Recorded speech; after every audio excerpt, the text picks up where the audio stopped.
What's up, guys? We are back with another Power Rangers Lightning Collection review, taking a look at the latest deluxe monster release. And this is one that I've been really looking forward to because this monster in particular was one of my favorites as a kid when it comes to MMPR. Not really because of the show, but because I just really liked the vintage toy. So today we're taking a look at Pyrantishead. So of course this is a big fish guy. He's a piranha's head. Whatever. It works. It works, right? So we've got him here in the standard deluxe monster style box, so kind of like a double wide thing. Figure there in the big window, you've got some of that great Tom Whalen artwork there on the side of him sort of like bugging out, and then you've got more of that artwork on both spines, and the back of the box gives us a full body shot of him with some of his accessories. So let's do it. Let's pull him out and take a look. And here we go, out of the package, our Pyrantishead deluxe Power Ranger monster. This guy is interesting, to say the least. Like, this is an interesting figure. He moves in a way that I really did not expect, in a good way, but also in kind of like a bad way, kind of a weird way. There's some odd stuff, and I didn't really think about it, I guess, going into this figure, how he was going to work, because, well, he's a fish man, so he has a lot of fish characteristics, but one of the big things is the fact that the head on this guy is absolutely massive, and it does present some, I guess, some engineering challenges when it comes to how he's put together. So the way this works is that the lower jaw and the upper part of, well, the head, they're two entirely separate pieces. This piece is actually like a cape, almost a backwards cape, like a kerchief, basically. Like, it's like a little bib or something. So this is actually a floating piece that sits on the ball peg.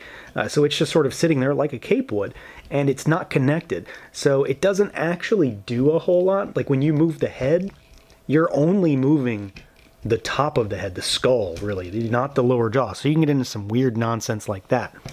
So what it's supposed to be for is, like, you can have his mouth closed like this, but then you can also get his mouth like decently open, like this also.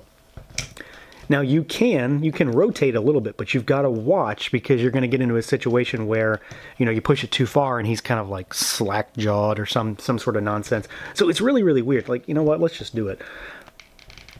Let's pop this off and you can get an idea of what I'm talking about. See? So there's your mouth. It's like a cape. So on a regular figure, you put it like that. You know, honestly, I'm going to put this on another figure. It'll be like a mouth cape or some nonsense, but you put it on and that's how this works. So it's really, really weird. Like, you know, and there's your upper jaw and your peg hole there. So interesting, to say the least, in terms of how he's put together, because, well, that's not normal, right? So you've got weird, kind of limited, but also pretty cool head design. The arms will go out about this far. Honestly, they go out a lot better than I thought, considering he has these big shoulder pads, but they're connected. They're not really connected to anything. They're a free-floating piece that wraps around the peg. They can rotate. You've got your butterfly joint, of course. We've still got a bicep swivel up there. We've got really, really nice double-jointed elbows. They're not pinless or anything, but they move really well. We've got our hinges and rotation at the wrist, normal stuff there. Torso is standard Lightning Collection, so you've got your ball peg, and it's ratcheted too, so it's gonna like sort of, you know, lock into certain places. So that's your twist. It has a little bit of forward and backward, and you've got your ab crunch. The crunch is okay on this guy. Like, he's not that great, and it's mostly because of his design. He kind of wants to rubber band back. The back, you know, he doesn't really go back any because of the scaly sort of nature of the figure. We've got legs that go out a little bit. You know, you've got this piece right here that is instantly going to get in the way. You can sort of kick it out, and it helps to sort of get him around. It's pretty good. It's not full splits or anything, but he can move. They kick forward really nicely, backward slightly. You've got your thigh cut. Still got double jointed knees, and despite the super thick calves, I mean, they do go back pretty well. We've got a rotation at the ankle, so this piece right here is fully rotatable, goes all the way around. And then you've got a really, really nice rocker still. For such fat ankles, they go really nicely because they're so shallow. And then you've got surprisingly good rocker down here with a really good hinge. So there's a lot of movement at that ankle. Like, for these really, really wide feet, I'm kind of surprised. You've also got a articulating tail. So there's a little bit, it's a ball peg. So in and out, side to side, and then you've got rotation also. So he moves pretty weirdly. Like, that's really what it comes down to. He moves really weirdly because there's a lot of different stuff going on with this guy. He's got that crazy head. He's got a kind of limited torso in some ways, and then he's got these really big flared out feet that still manage to move really, really nicely. Not to mention the fact that his arms have these crazy shoulder pads and they still go out well. The big thing is the head. It's just so different. Like, it's not common at all to see a figure constructed like this. I have no expectations of how they could have done it any differently while still maintaining, this big, like, jowly chin situation. It's weird. It works pretty well. I mean, there's always room for improvement, I suppose, but I think it does do pretty well right out of the box, despite how weird it is. Now, as far as the aesthetics go, the overall look on this guy, I think for the most part, he's pretty good. Sculpt on him is fantastic. I think he looks really, really well detailed in the sculpt department. I mean, he's covered in texture. The sizing is really nice on this guy. He's got that, very, very goofy proportions kind of situation going on. So the big, sort of bobblehead almost with the relatively normal arms and then these really tree trunk kind of legs. Detail all over him though. I mean, he's covered in sculpt. There's no doubt about it. There's tons of little detail just crammed into every nook and cranny on this guy. Wrinkles, scales, spines, all sorts of stuff all over him. I think just the fins flaring out on the sides look really good. They make him look a little bit beefier, a little bit more imposing in many ways, just to give him a little bit more oomph and girth in some ways. Outside of the fact that the head is really weird from an articulation standpoint, I think it looks great.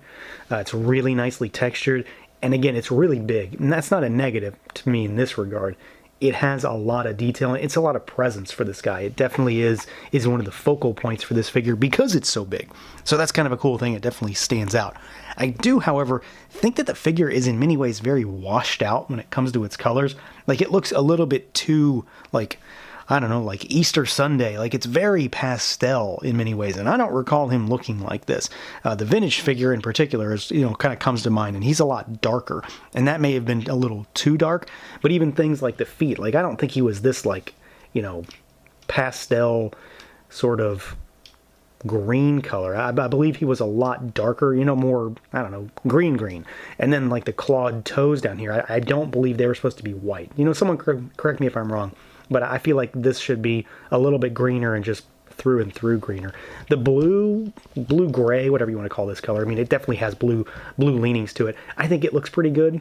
Overall, it's okay, but there should be like some blue on his legs too.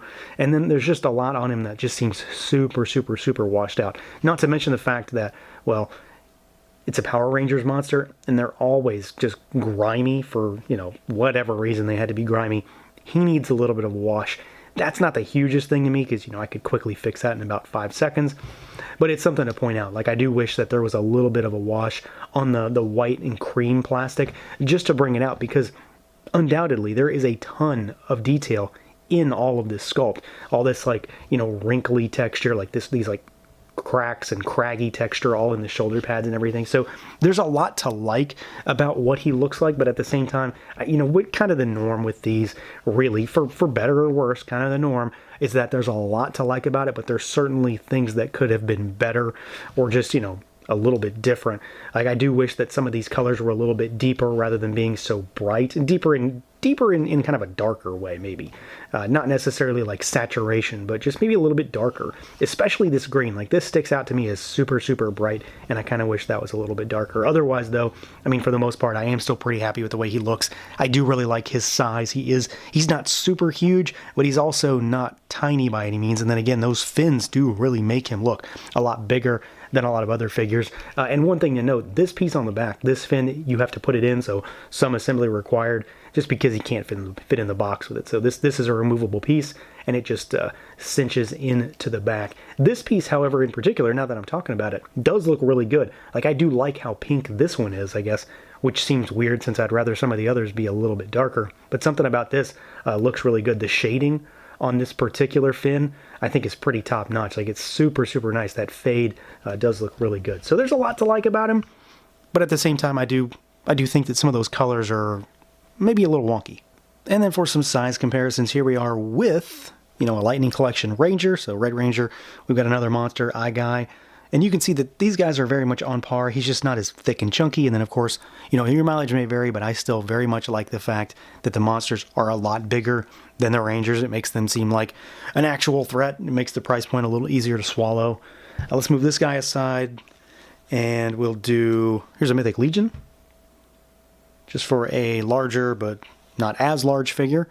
And then let's do something that is actually big. So here is the Super 7 Bebop.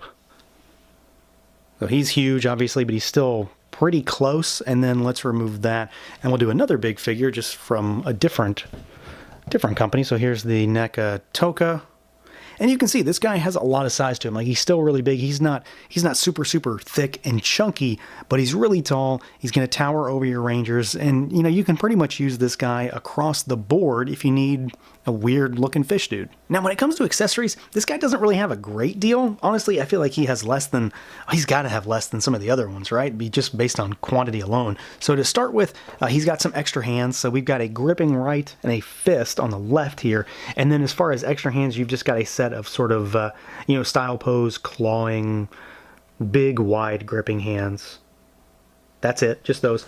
We get his, you know, fish nunchucks, which I feel like these are really small.